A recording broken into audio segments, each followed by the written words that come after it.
For many women, we grew up in an environment that celebrated security and stability. Not only do we need to be good daughters at home, we also had to be successful in the workplace.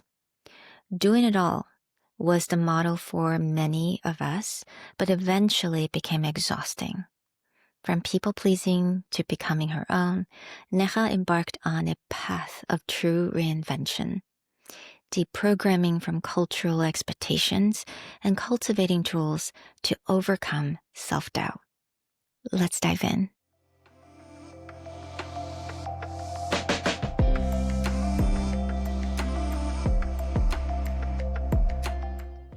Hello, everyone. Welcome back to Soft Power Project. And I'm so excited today. I get to talk to my friend, Neha Mehta, and she is the coach, the head coach of Her Becoming. And her mission is to empower Desi women to move from unfulfilling jobs to careers that really light them up. Hi, Neha.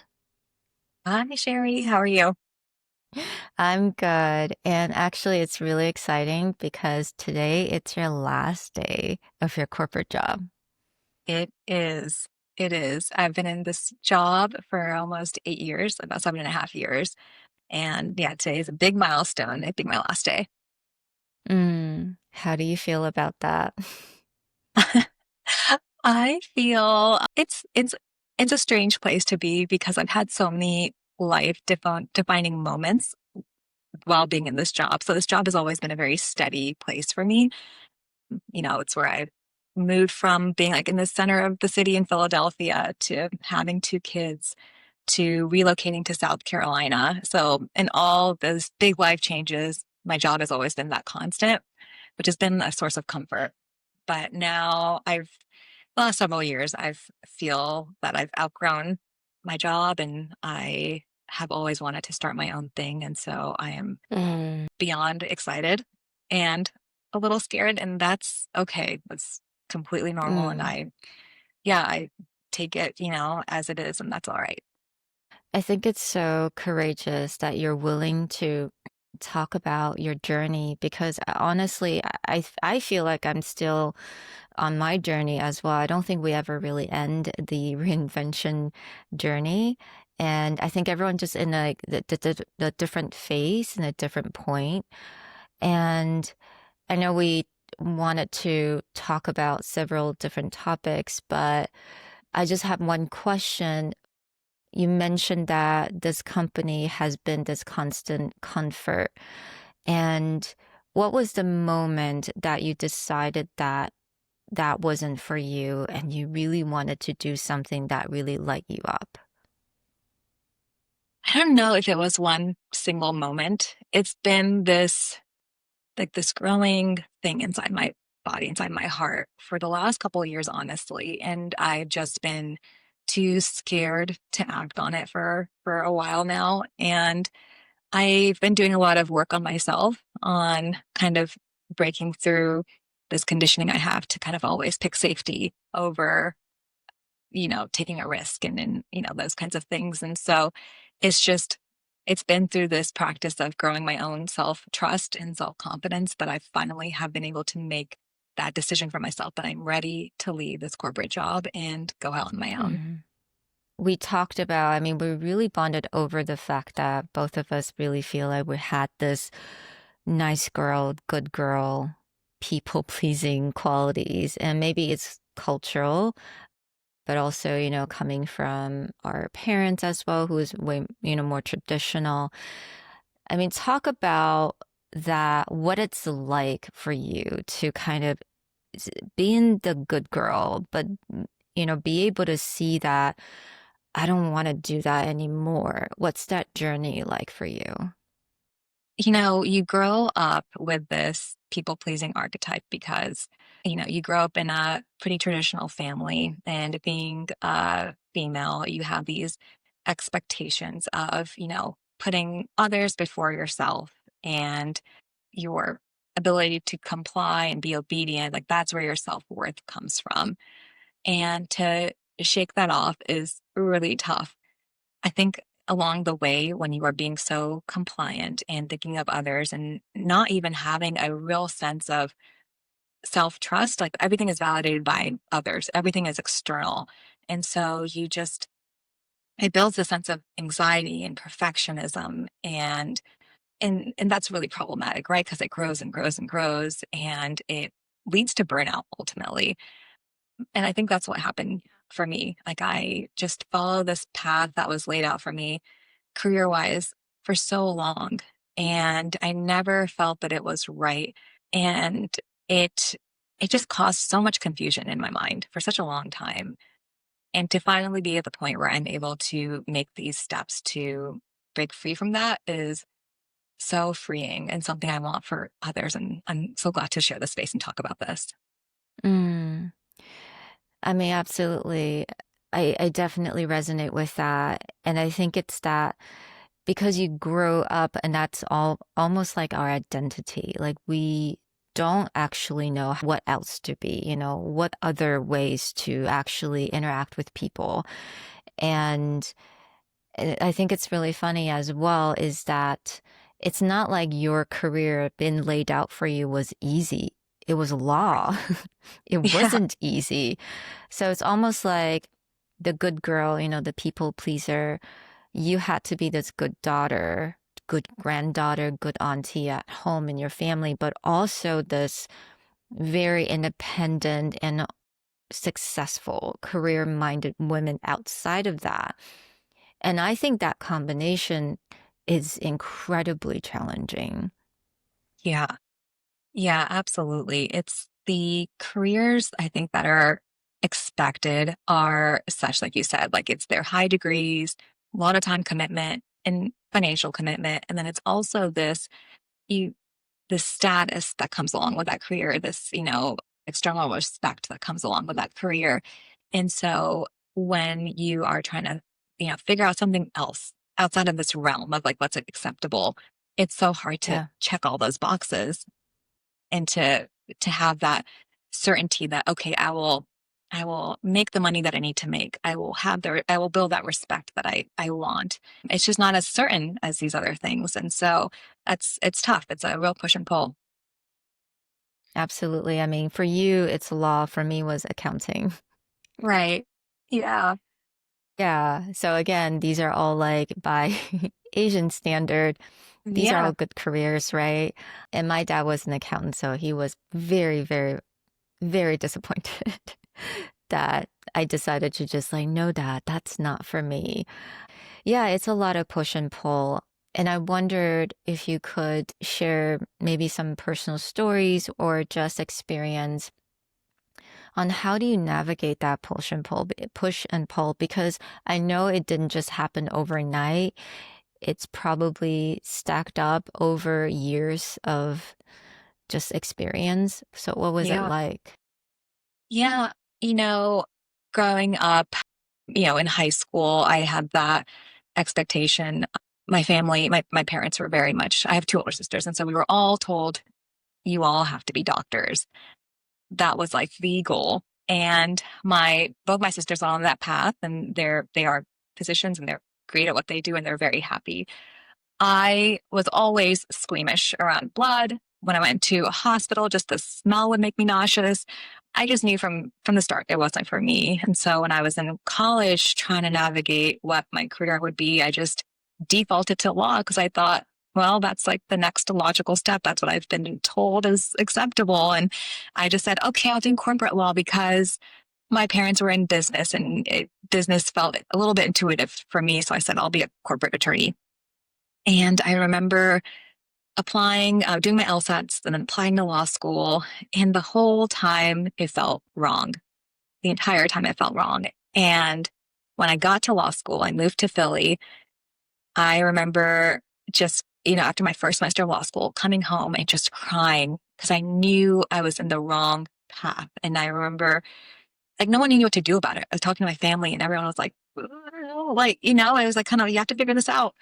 But I couldn't quit. Like that wasn't an option. So I, went through law school. I did a joint JD MBA program, and thank God for that. Honestly, I loved the business portion of the degree that I got, but when I did my summer internships at different law firms, every female attorney I talked to asked me, like, what do I want out of life? And I said, I want a successful career, but I also want a really involved and fulfilling family life. And they were all said, choose something else. And so but at the same time, they weren't choosing something else for them. They were still staying on the path that they were on in law. And so I, I decided, okay, I'm not going to go down the practicing law route, but I still didn't know what to do. And I still felt like I needed to have this respectable, successful career. So I stayed in the legal space, and I, at the firm I'm at now, which, I'm very grateful for the experiences that I have, but I can tell you from day one, it was never the right fit. I joined the marketing and business development side of the firm, so like the business side of the firm, but I was still in legal, and it was never the right fit. And I finally came to a point where I said, I've just been following this path, kind of trying to make it fit, trying to make it work out. And it's not working out. And I'm so unhappy inside. I'm so unfulfilled. I feel like I have all this potential, but it's untapped because I'm trying to, like, make myself mold into this thing that I'm not. It's just it's an evolving experience. And at some point you start listening to yourself instead of all the external noise. Mm, That's where I'm at right now. yeah. Yeah.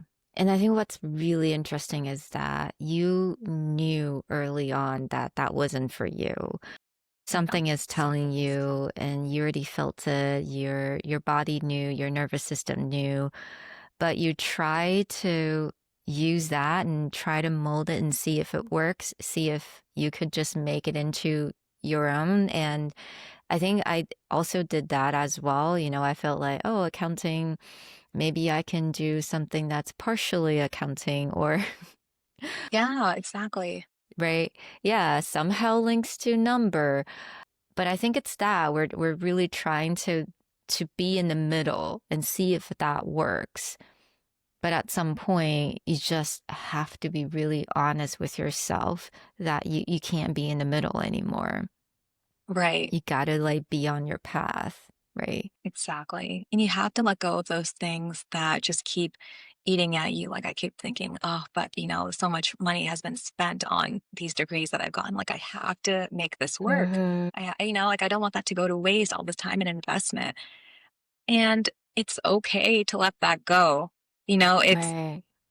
There are valuable things I learned while in school, while in my legal career, and I'm bringing that to where I am now. It informs where I'm at now. So that in itself Yeah. is super valuable. Hmm.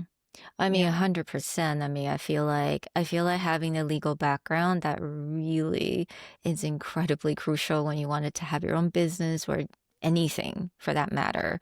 Again, I feel like, you are so incredibly courageous to be on this path. And I think, we both resonate with something else as well.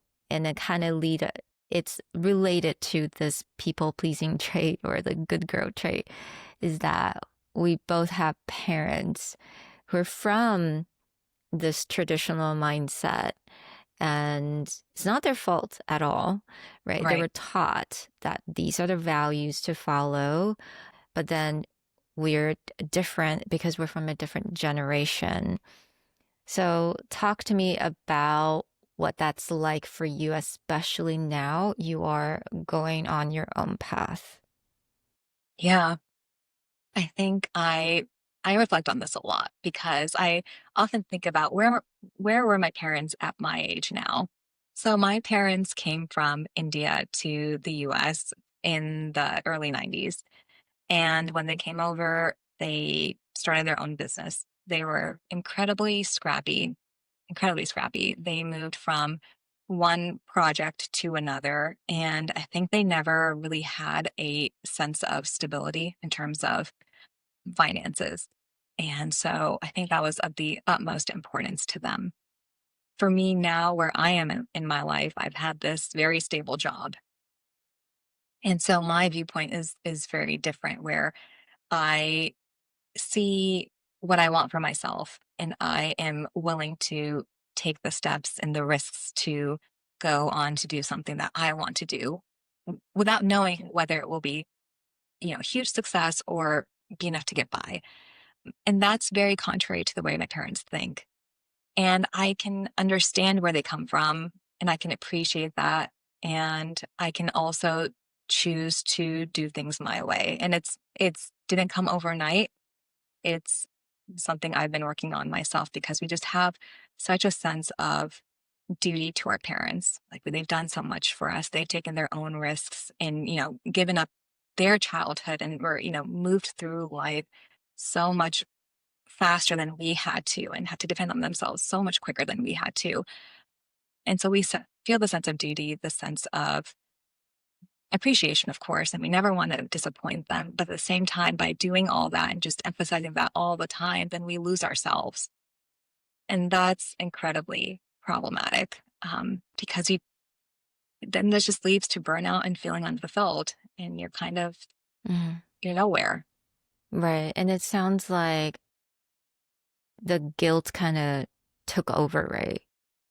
Yeah. Yeah. The guilt definitely took over.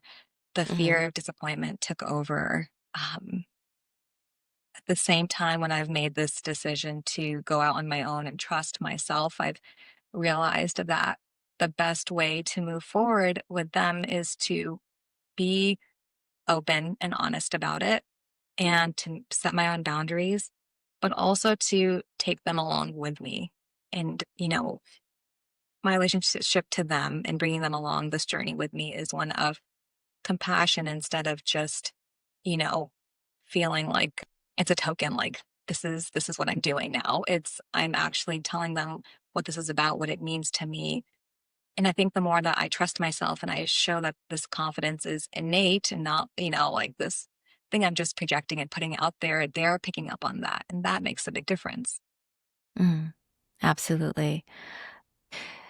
So everything you mentioned, I really resonate with that. And I mean, just imagine that, especially for immigrants, it's tough. They just had to find whatever ways they could survive and understand because you watch them working so incredibly hard and then to give you this wonderful education, right? Stability. And I definitely want that stability, but it feels really weird to kind of to say that, oh, I don't really need that, but I wanted to carve my own path because I think that essentially that's what we're doing. We're taking this road where we don't actually know what it looks like, right? Right. There is no recipe, there is no formula, and we just wanted to do what's best for us, but we're figuring things out at the same time.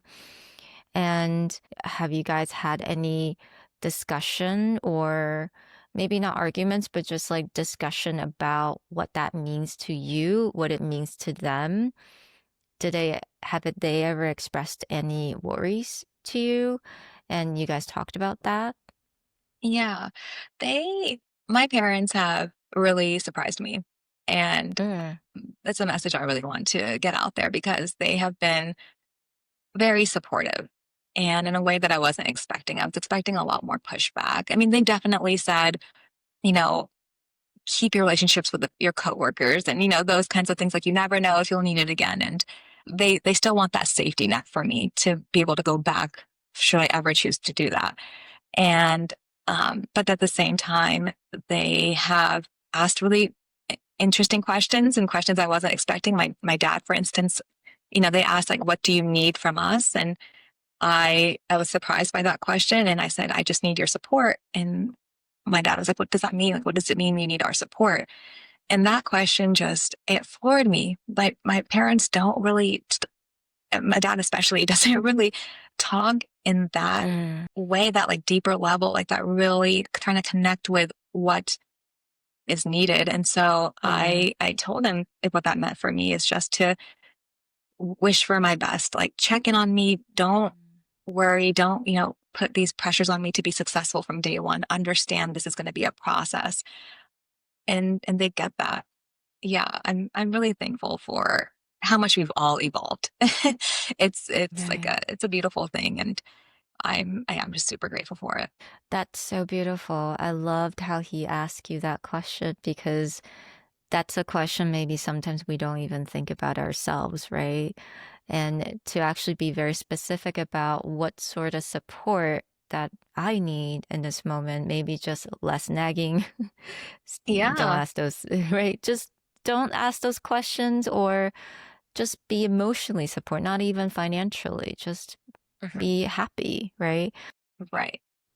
I think that's beautiful. And I think that for a lot of us who are on this path, I mean, I think unfortunately, not every single one on this path can actually have that sort of support. Yeah. And I remembered when I was kind of going through this whole entire process, there were definitely a lot of confusion from my dad. My dad is in his 80s now. He's way older when he married my mom. So he is definitely super, super old fashioned. Yeah. And I think he's just like, what do you mean? Like, because I went from accountant to actual educator, a teacher, but he understands both what those are, right? But when I told him I'm a podcaster, he's like, no idea what that means. And I Right. had to actually told him, no, no, no, it's like radio. I think to this day, he still does not understand what it means. Yeah. I think it's then again, that's for me to be okay with that. Maybe you'll never understand, but that's Right. okay. Right. Yeah. But I think that's a relationship worth figuring out, right? It's Exactly. evolving. I like the word you said, evolving. They change and you change. I mean, what's your relationship with your parents now? I mean, do you guys get together a lot? Are they helping with your kids? I know you have younger children as well, which makes it just really incredible for you. It's you're so strong and courageous to do this. Yeah, how are they involved in your life? Yeah, my parents are very involved in my life. They live like a 15-minute drive from me. Mm, So we're over at each other's most weekends. They are taking my kids to have a sleepover tonight or on Friday night. So, it's really great. And I think especially with my mom, like we have a mm, very, my sisters, my mom and I, we have a very open and just a beautiful relationship. And so I haven't kept my unfulfillment and dissatisfaction with my career over the last several years a secret. Like they've always known I've been unsettled and mm, unhappy. And I think in a way, kind of going back to what we were talking about before, they probably mm, had an idea that, at some point I would make a big move, make a transition. So I think right. that is part of, why they have been supportive and understanding.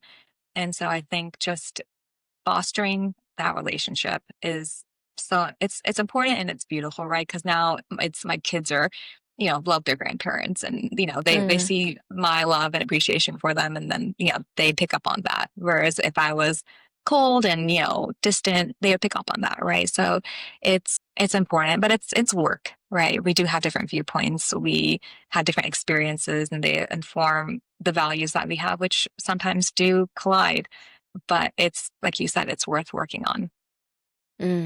yeah, absolutely. And I just have to say, I think, I love your journey because you're also turning your experience and your pain into something beautiful and to help other women to also embark on this journey as well. So I know that, again, today, congratulations, is your last day of your Thank corporate you. job. Yay. You're launching into this beautiful coaching career to help Desi women.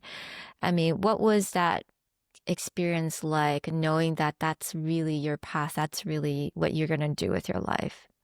Yeah, they say I've heard the phrase over and over again, your mess is your message.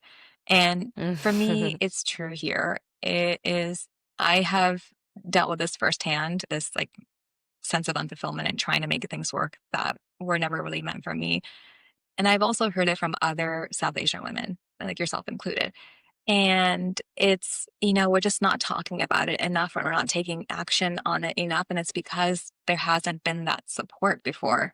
So for me to be able to provide the service, to provide that support, and to help others take those actions, as scary as they may be, but to give them the resources, to give them the personal support, the accountability to make those moves in a strategic way, in a smart way, but also a fulfilling way, one where at the end of the journey, they find joy and fulfillment. To me, that is incredibly gratifying. And it would have never come in the careers I was doing before. I can tell you, after almost a decade in law, like, I would have never gotten that. So Mm, mm, mm. I know it's the right thing for me. And I want others to find the same. Yeah.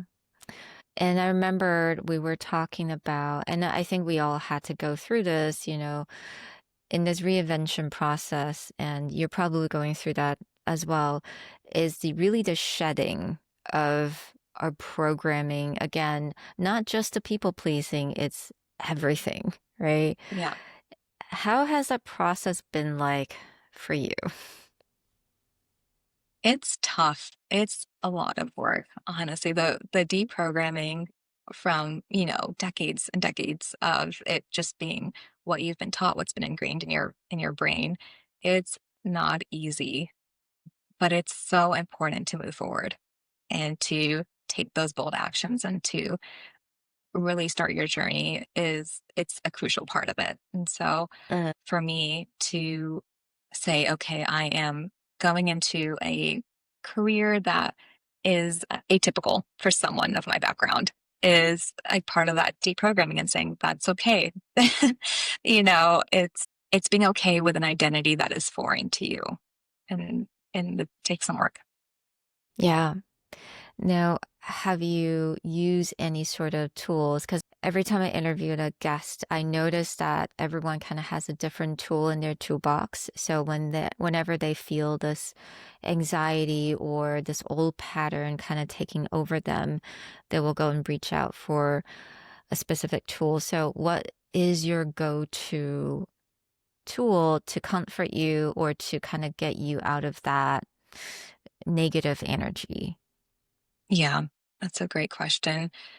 For me, it really is, I think, just remembering what my genuine desires and goals are at the end of the day, and remembering that what I have been programmed to, think are the goals are, those are two different things. And that by trusting myself, just remembering that I can trust myself, that I've gotten through hard things before, and to just to rely on that self-trust always pulls me out of it.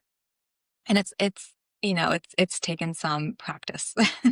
Because, even now I still have these, like, what ifs that come in my head, but I can always remember that it's just one foot in front of the other. Trust yourself, and you'll get where you want to be. Yeah, I think self-trust, like you said, it does require a lot of practice again and Yes. again because there's so many layers of it, right? And I think one thing I noticed that I wanted to share because I never want listeners or anyone to feel like, oh yeah, because you're coaches, then we should have everything all together. But not, I mean, for me, definitely not really. Because, like, for example, yesterday I worked on a reel and I Yeah. was really proud of it. It was more of a outside of my comfort zone kind of project because I was trying to be more creative and I was proud of it. And the publisher was like, okay, I schedule it, ready to go. And immediately there was a voice in my head just go, what if it suck? What if people think it's dumb? And I think it's my programming telling me that because I have control of, well, let me pull myself down so that when others pull me down, it doesn't hurt as much. You know what Yeah. I mean? Right. And Right. that is a programming that I think even to this day, I still notice that. I was like, oh my God, here it is again. Every time I wanted to do something new and do something uncomfortable, that voice still try to pull me. But I think what I've learned is that I get to observe that. It's like, hey, okay, that voice came back again. So I don't get sucked in. Yeah. Yeah, I call that a little small win. I think that is a win for me. But I mean, do you have any of these like experience or like specific pattern that you find yourself kind of, you may still repeat that, but again, like you get to step back and observe instead of just jumping into it. Yeah. I have those moments like you of second guessing myself a lot, a lot. And I think for me, it's always really helpful to just go on a walk, and either it's in silence or I'm listening to a podcast like this or another one, like some self help one or self improvement, which it will immediately get me out of that funk of doubting myself and being uncertain and like, oh, all the what ifs. And also, I remind myself when I get into these cycles of like, oh, what if this happens? Like, I don't know if this is going to work, to remember that I don't have to be a major success tomorrow, that it is a Right. journey. I think, especially us like Asians, we just have this sense of whatever we do has to be the most amazing, perfect, like successful thing ever overnight, like as fast as possible. We need to show others that what we were doing was worth it and we were smart and we've all these expectations we put on ourselves, high expectations. And it's okay to set, like you said, those small wins and really reflect on those small wins and appreciate them. And they start to stack and stack and they build your own sense of self confidence. And then there comes that self trust from that. So I think remembering those small wins is a huge resource, a huge tool to keep in your belt. I love it that you talked about this. A lot of us Asian tend to have this like, let's do an overnight success situation. Let's get there as soon as possible. We got to show people that, there's a purpose to it. And I mean, I'm exactly the same. And I feel like I fall for a victim of that so many, many times. I think that's why it makes it difficult sometimes because we don't know what it looks like and then we want success. It's not even like we get to imagine where we're at. It's like there's so many different things that we need to imagine what it's going to be like for us, right? Right. Yeah. I think for us, if we, because everything has been so prescriptive, right? Like you go to high school, you go to college, you go into grad school, if that's what your path is. There's always been the next step and these like defining markers of success. And I think whenever you're an entrepreneur, you're trying to do something on your own, to say, okay, there's going to be a space for exploration to see what works. And it's like a hockey stick, right? Like there's going to be like a flattening, and at some point you're going to figure it out, and it's just going to go, straight up. And Yeah. right, that where it's flat can take months, years, and Hmm. just to realize that it's a process and Hmm. it's normal. And like you said, there's like social media makes everything so much worse, right? You feel like everyone is just has like a million followers and is, build their business overnight, and it's crazy and amazing. And, it's not real.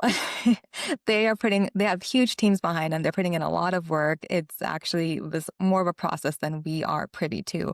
So yeah, like you said, it's to, it's okay to give yourself time and realize that that's good. You want to find what works. You don't want to burn yourself out and trying to, be something you're not or find success in a way that, fizzles you out. Hmm. And I think that's why having coaches and mentors and therapists, that's so important for us in this process because again, like you said, the hockey stick, but when you're in that middle, when everything's silent, you've done all the inner work, but still nothing physically is there to show you that you've made it, that feels so weird, right? Yeah. Yeah. It's so true. I 100% agree about having like a mentor or a coach. And, no matter what level you are, you think about I don't know, like Serena Williams, right? Like she's always had her dad as her coach. And even though she's like the best female tennis player or tennis player ever, she still had a coach, right? Like we always need someone who can give us feedback, who can support us in the way that we want and need support and to meet the goals that we have for ourselves. And also just show us goals maybe that we didn't know we wanted or had or were possible Right. to really, yeah, to open the doors for us. I think it's so crucial. Yeah. I was just going to say, I feel like for me, my mentors have been like therapists. I don't mean to, you know, make any less about the work that therapists do, but I mean, it really has changed my mindset for the better and brought me out of like really crippling anxiety I used to have was just working through my mindset. And I wouldn't have been able to do that without a coach. Mm, mm. Absolutely. Yeah, I talked about how I went to therapy for 2.5 years straight, every single week. It was an investment, but it was so worth it. I also had a coach as well. Just having that person to support you, to keep you accountable, could keep you grounded. I think that's what we need, and that's why we're, offering our services as well. And and because we talked about soft power on this platform a lot, and I know that we first connected because of that, I wanted to ask you, what's your definition of soft power? I love this. I was will start by saying, but I love this platform and what you're doing, and what you're offering, and opening people's eyes to. When I think of soft power, especially in the last year or two, what it's meant for me, it's inspiring action through connection. To me, that is what it is. It is this conversation that we're having, that we're allowing others into, speaking of to our experiences and like the wisdom that we have garnered through the struggles we have gone through. That is empowering for others. It's validating for others. And so for me, that's what soft power is all about. It's just inspiring others without Mm, that loud external, but it can be innate. It can be quieter. It can be our inner voice just bringing that out, and the effect hmm that that can have for others and inspiring them is what to me soft power is all about. mm. And I think you definitely have such beautiful soft power. You're turning your experience into something so incredible for other women. And I think soft power, what I hope is exactly what you said, is to allow women to share their stories. I think we learn so much from stories. We learn so much from real people, real stories, and just that strength of how they overcome obstacles like yourself. It's not an overnight thing. What you're doing right now, it's not a decision that's made last week. It's been, accumulating, but I think it's that strength, the softness that you're able to really let yourself choose yourself. And I'm just wondering, for soft power to you at this point, what would you like to do with the power, and how would you incorporate that into your new life right now? My mission is to help others feel seen. Like I don't want them to keep this dissatisfaction and this like all these pressures just to keep it in. I want to allow for a space to have open discussion, to help facilitate courage so that others make the moves Mm, that they've been wanting to make, but they've been stuck in that self doubt, that second guessing that we talked about earlier. So for me, that is what I want to do with the soft power that I have inside of me, is to give back to others, to encourage and inspire others. And that's my mission now. and thank you for that. I really am so grateful for you and for women like you turning your pain into something powerful, and just offering that support and courage as well. I'm just wondering if you would like to speak a little bit about your coaching service. Yeah, so thank you for that. Her Becoming is a program primarily for South Asian women in their 30s and 40s who, kind of like we've said on paper, seem like they have it all together, but they have had this deep down feeling of dissatisfaction and unfulfillment for years building up, but they've just been too scared to take the actions to do what they really wanted to. So with Her Becoming, I coach women and guide them into deprogramming all that cultural conditioning that we've had for decades and decades on us, and to overcome that fear and that guilt that we have towards a sense of obligation to our parents, and to instead formulate a plan, choose clarity, you know, start taking those steps, redefine success. What does it mean for you, and what do you want to do next in your career? Let's make it happen. That is what Her Becoming is all about. Mhm. And I love the name too. Thank you. Yeah. Yeah, I think I was inspired, I'll tell you. I really, really admire and respect Michelle Obama. I love her. I'm obsessed. And so I read her book, Becoming, at least twice. I love it. I love her podcast. I love everything about her. And so it was inspired by Michelle Obama. Wow. That's amazing. And I will leave all your information in the description box. So, for any listeners out there, you can definitely check it out. And thank you so much for being here today and have this very fun and just raw conversation with me talking about reinvention. Thank you so much, Sherry. This has been wonderful. I'm so happy to have the opportunity to do it. So thank you.